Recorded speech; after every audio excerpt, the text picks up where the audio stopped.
Mas, Bruno, hoje o meu sentimento é única e exclusivamente de gratidão. Eu já fiz missa, né? Já cumprimentei pessoas, mas eu não consigo ter palavras nem gestos de gratidão do que tudo ocorreu. Mesmo a parte ruim, eu sou grato de verdade. Tudo que aconteceu, eu tenho muito a agradecer, principalmente a Deus em primeiro lugar, obviamente, aos médicos que me salvaram, as orações que foram importantíssimas, né? Muitas pessoas rezaram por mim, muitas pessoas que nem me conheciam. Isso aqui é uma coisa que eu não consigo, eu estou tentando entender ainda, que a gente fala muito mal das pessoas, que o ser humano é horrível, que existe ganância, existe vaidade, existe ingratidão, mas existe muita coisa boa no ser humano. Existe muita coisa boa no ser humano, que é a solidariedade, o querer bem do próximo, e isso me surpreendeu bastante. Mas hoje, assim, o sentimento que eu tenho exclusivamente é de gratidão. De gratidão, Rafael, a Deus e a todo que você rezaram. naquela tarde foi praticar esporte. Você se lembra até aonde? EG, primeiro que kite é um esporte que eu pratico há 20 anos. E a gente acha que tem controle de tudo na vida, né? Principalmente de uma coisa que você pratica há muito tempo. E foi num estalar de dedos. Realmente fui velejar no final do dia, já 4h30, o acidente aconteceu de 5 e pouco. Uma coisa que eu faço, não diria cotidianamente, mas quando eu tenho um tempo livre. E como disse, pratico há 20 anos. Naquele dia, eu me lembro de ter dado um salto, né? E depois as pessoas me descreviam e ia clareando na minha mente. Mas eu dei um salto geralmente indo em direção à praia, que é onde eu salto melhor. E desse salto, eu imagino que tenha tido uma rajada de vento, porque eu perdi o controle da pipa e acabou me levando mais para a terra, né? Mais para a praia, para a areia. E aí o pessoal falou que eu estava desesperadamente tentando colocar a pipa para o outro lado para que eu pudesse voltar para a água. Só que nessa rajada de vento, eu voei muito alto, em torno de 10 metros. Eu estava com um relógio, um Garmin que calcula a altura, e um aplicativo, e tive um salto de 10 metros e de 60 de comprimento. Então foi uma rajada muito forte que me levou tanto para a areia, quanto para cima e quanto para frente. Então, assim, eu imagino que eu tinha atingido o solo a 50, 60 km por hora, e eu me lembro até chegar à areia. Aí depois disso eu desmaiei, não tenho recordação, mas me recordo depois dos amigos que estavam ainda na praia segurando minha cabeça e tal, pedindo para eu não me levantar, que eu queria muito me levantar. Você tem lapso de memória disso? Tenho. E eu sem dor, sem nada, mas eu sabia que estava muito sangue e tal. E aí eu lembro o pessoal me colocando numa prancha de kite e me levando até o asfalto. Eu estava a certa distância do asfalto para poder o SAMU me resgatar. E aí eu me recordo, conversando com o pessoal e tal, e não me recordo de dor alguma. Deus é tão bom que até a dor ele cortou dessas minhas memórias. E me lembro na ambulância, aquele barulho, balançado, o teto da ambulância. Até chegar o Valfredo, que eu me recordo de ter falado com um médico que era amigo meu, o Torrino, que estava lá, cumprimentei ele, Vinícius, né? Você se recorda também disso aí? Recordo. E me recordo de tomar banho no Valfredo. Aí depois eu não tenho mais recordação. Você só volta a ter lembrança em São Paulo? Aí eu me recordo. Aí eu me recordo em São Paulo, né? Acordar, achar que eu achei que eu estava em São Paulo. Sim, eu me recordo também, Beija, que é uma coisa muito incrível, mesmo estando em coma. Eu me recordo do cheiro do querosene do avião e o barulho do avião, da UTI aérea. Eu tenho essa recordação. E aí eu tive alguns delírios, não sei se delírios, se sonhos, ou alucinação, ou até mesmo alguma coisa espiritual, sabe, Luiz Henrique? Que durante esse coma tinha uma voz, alguma coisa perguntando se eu merecia. Se você acha que você merece? E eu entendia que era o merecimento de estar vivo, sabe? Eu não sei se isso foi no Valfredo, se isso foi já chegando em São Paulo, mas tinha uma voz que falava comigo, como eu disse, eu não sei se era alucinação, se era sonho, se era alguma coisa, mas perguntava muito se eu merecia. E nesse diálogo que eu tinha com essa voz, enfim, não sei com o que era, eu explicava que eu merecia, porque eu era jovem, porque eu merecia. Eu sempre fui uma pessoa que procurei caminhar atendendo, sendo um bom cidadão, um bom ser humano. E a partir daí, as recordações vieram de São Paulo, depois quando eu acordei do coma.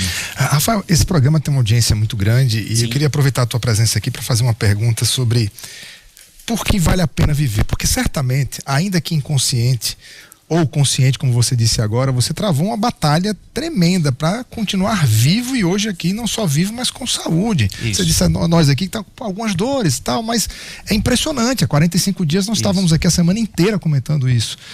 Olha aqui para essa câmera, que eu acho que tem muita gente querendo esse depoimento, que você certamente já deve ter dado. Por que vale a pena viver? Por que você lutou tanto para viver, amigo? O que você comentava nessas perguntas, nessas conversas, né? Olha, viver, a vida é um dom que Deus dá pra gente, mas tudo tem um propósito. E eu sabia que não era a minha hora naquele momento. Eu sabia que eu tinha muita coisa para se fazer ainda aqui nesse plano. E a minha batalha realmente era pela vida, né, naquele momento. Apesar de estar inconsciente e tudo, a gente sabia que tinha uma série de pessoas envolvidas para que eu pudesse sobreviver, né? Então, a vida não tem valor, não tem o que pague você ter saúde, não tem o que pague você ter pessoas que se preocupam com você, pessoas que lhe amam. Então, eu acho que viver você tem que seguir um propósito, cara. Você tem que dar para a vida o que a vida lhe dá. Se você faz o mal, você vai colher o mal. Se você planta discórdia, você vai recolher discórdia, você vai colher ingratidão. Mas se você é uma pessoa que pratica o bem sem importar a quem, né, como diz o ditado, ou se você é uma pessoa que pratica caridade, que procura dar um bom dia para uma pessoa que você nem conhece, são pequenos gestos, sabe, BG e Luiz Henrique, que a gente consegue ter no dia a dia, Renato, que a gente retorna para a vida, né? É meio filosófico, porque eu retornei realmente assim com muitas perguntas, sabe, Renato? O porquê que aconteceu comigo? Poxa, por que de repente, numa coisa que eu tinha um controle total, de repente eu perco o controle e estou entre a vida e a morte, no estalar de dedos, entendeu? Eu nunca imaginei isso. Por que eu mereci voltar à vida, digamos assim? Por que eu tive um tratamento de saúde adequado, com muita qualidade?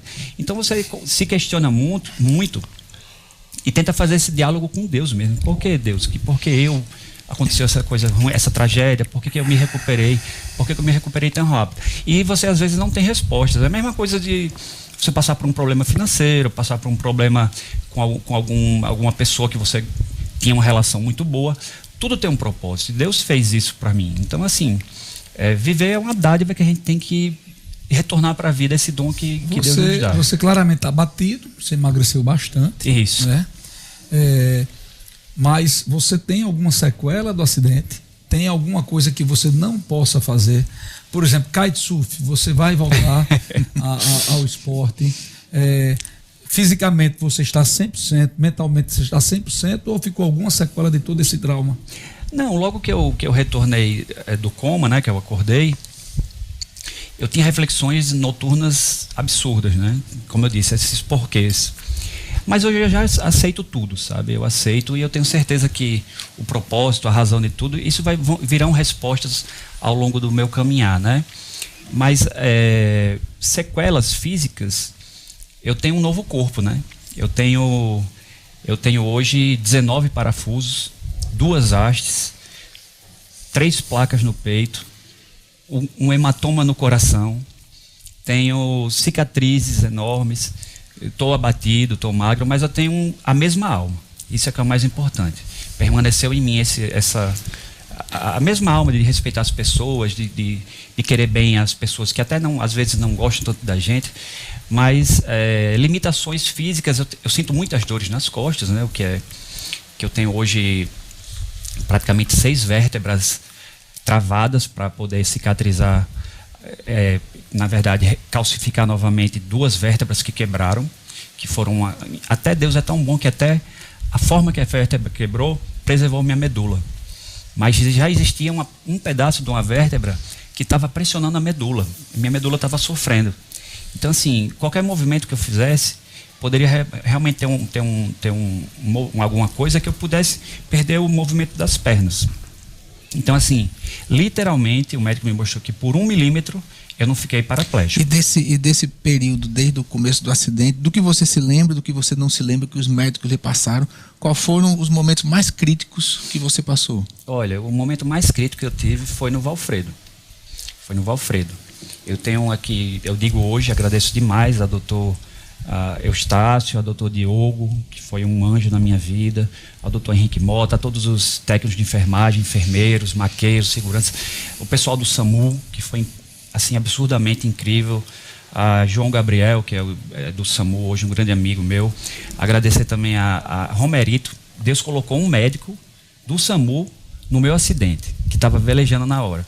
Ele estava guardando as coisas, quase indo embora, e ele me socorreu de imediato. Mas no Valfredo Gurgel, a cirurgia foi uma cirurgia muito delicada, que eu posso falar hoje aqui, eu não sei nem se meus pais sabem, mas o médico falou para o meu irmão que era uma cirurgia muito delicada, que era interessante ele chamar a família para o Valfredo e orar, e rezar. Então, assim, era uma coisa realmente que tinha grande chance de acontecer a minha morte ali no Valfredo. Mas os profissionais são de altíssima qualidade, e eu digo com toda tranquilidade que o Valfredo salvou a minha vida. Apesar de toda a carência que a gente sabe que existe. Ele estabilizou completamente, né? E você só foi possível ser transferido para São Paulo. Exatamente. Porque você estava estável. Exatamente. Então, eu passei 5 dias me movimentando, bota Rafael na ambulância, Rafael para tomar banho, bota na sala de cirurgia, leva para a UTI aérea, leva isso para o tudo você em coma, né? Eu em coma e com 3 vértebras fraturadas. Então, qualquer movimento ali a mais ou a menos, eu ficaria paraplégico. Então, assim, o Valfredo, juntamente com o SAMU, com os médicos lá do Valfredo, com a estrutura que a gente sabe que precisa, tem existem momentos mais agudos em relação ao Valfredo, mas foi incrível, assim, o tratamento que eu tive. E é o tratamento que qualquer cidadão tem. É o mais incrível, é isso. Rafael Mota de Aço, literalmente. É um homem de ferro. É um homem de ferro agora.